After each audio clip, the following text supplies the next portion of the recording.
In this video, we're going to calculate the x-intercept and the y-intercept coordinates of a linear function. So let's say that we're being asked to find the x and y-intercept of this equation right here. And unfortunately, we are not given the actual graph of this function. So we're going to have to calculate these x and y-intercepts by hand instead. Now, while that might seem a little bit tricky, it's actually quite simple if we really think about what we know about the x-intercept point. So remember that we know that the x-intercept point is a point of our graph. So it's wherever this particular line, when graphed, crosses the x-axis. Now, if we think about the x-axis, let's look at points that are all over the x-axis. So I'm just going to label a couple of coordinates, and I'm going to look for anything that they might have in common. So if I label this coordinate here, that's when x is -5, y is 0. This coordinate here is when x is -3, y is 0. This coordinate here, x is -1, y is 0. So again, I'm just looking at points along my x-axis. So here, x is 2, y is 0. X is 4, y is 0. So those are 5 different points along our x-axis. And if we look at all 5 of these points, if I look at all of these points, what I notice is that while the x values are different, all of the y values equal 0. So as a result, I can come to the conclusion that all points on the x-axis,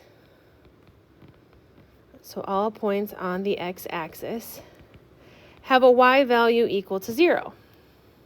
And what that tells me is that because my x-intercept point has to be a point on the x-axis, because it's where my line crosses the x-axis, the x-intercept point is found when y is equal to 0. So what we can do is we can use that knowledge to help us algebraically calculate the x-intercept of our function, which in this case is 2x minus 3. So essentially, when we're looking for our x-intercept, our goal is to find the x value when y is equal to 0, because every x-intercept point is going to have a y value of 0, because that is where the points on the x-axis, or where we can cross the x-axis, lie.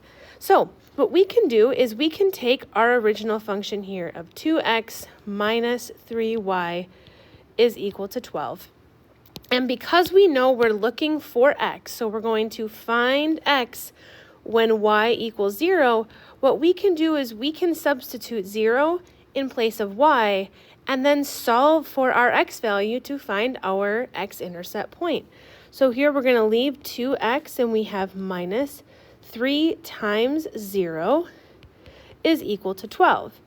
And now we have an equation with just one variable. So here I'm going to use keep change so that I don't make an error. And then I'm just going to go through and solve. So I'm going to start by doing -3 times 0, which is 0. So I really have 2x plus 0, or I can just write 2x is equal to 12 because 0 isn't going to add anything else here. And then I can divide by 2, and I find that x is equal to 6. So what this information is telling me is that when y is equal to 0, x is equal to 6. And as a result, this coordinate point right here represents the x-intercept of this equation. So we don't actually need to see a visual graph of an equation to find its x-intercept. We can calculate the x-intercept by replacing y with 0 and then finding our x value using what we know about solving equations. So now that we know how to find x-intercepts, let's talk about y-intercepts and how we can find the y-intercept of this same function. So again, remember what we know about the y-intercept is it's where we cross the y-axis. So because these are points where we cross the y-axis, let's take a look at the coordinates along the y-axis and see what they have in common.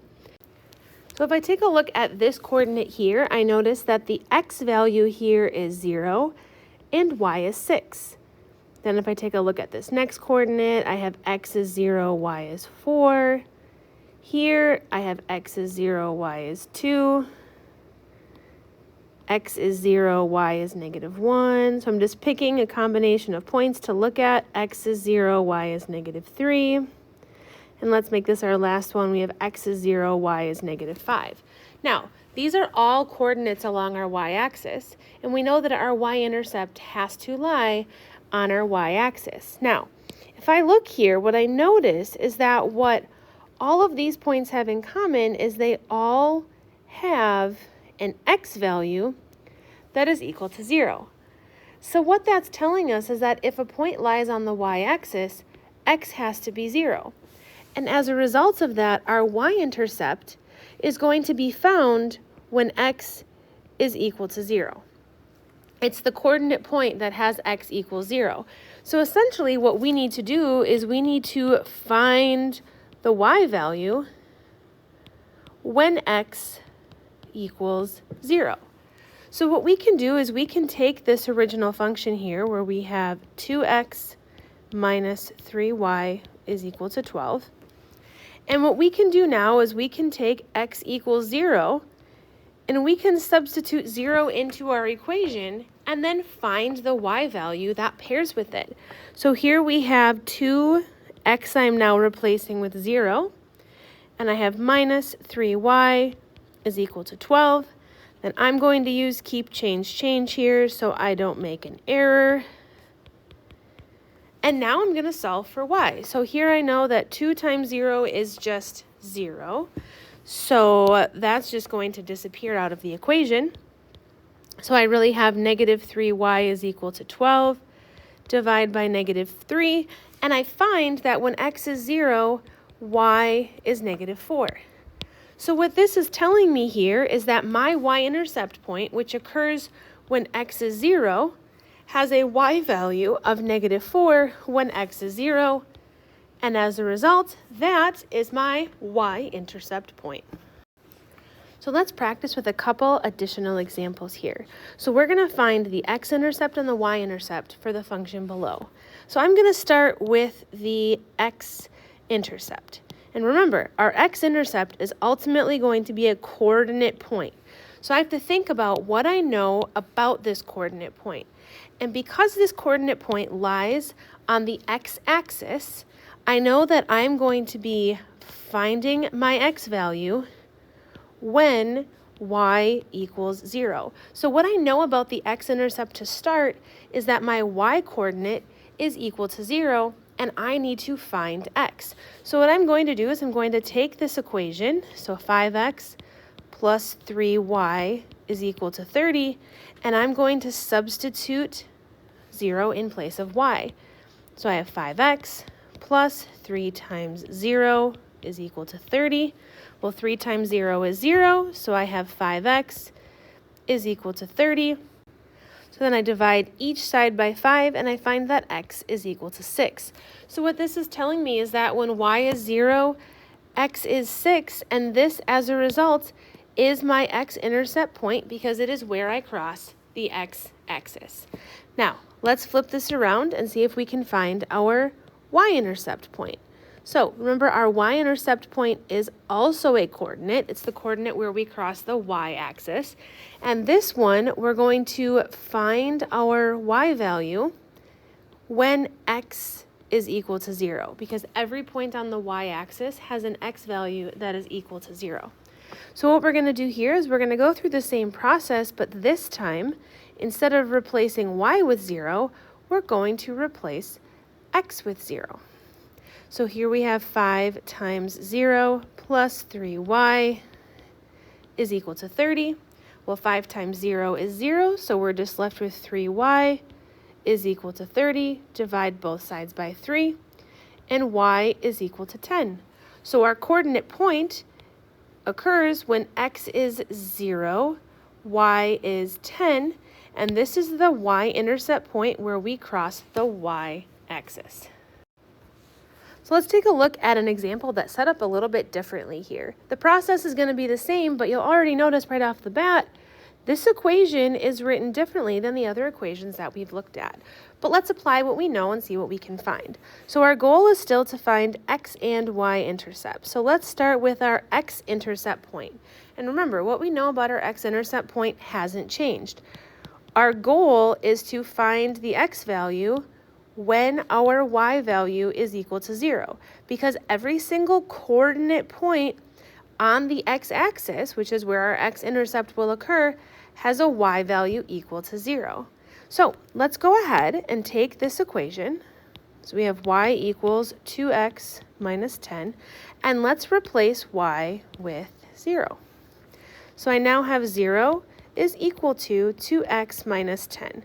And while this might look a little bit tricky, it's really not so bad. Our goal is to get x alone. So we need to move the 10, and we do that by adding 10 to each side. So we have 10 is equal to 2x. We divide each side by 2, and we find that x is equal to 5. So we now know that our x-intercept occurs when x is 5 and y is 0. Now if we flip this around and take a look at the y-intercept, again we know the y-intercept is a coordinate point. We know this is where we cross the y-axis, and in order to find the y-intercept, we have to find the y value when x is equal to 0. So we're going to start with this same equation here. We have y equals 2x minus 10. Now we're going to replace x with 0 and find y. So we have y is equal to 2 times 0 minus 10. Well, 2 times 0 is just 0 minus 10, which eventually leads us to a y value equal to negative 10. So what we know here is that when x is equal to 0, y is equal to negative 10, and there is our y-intercept point.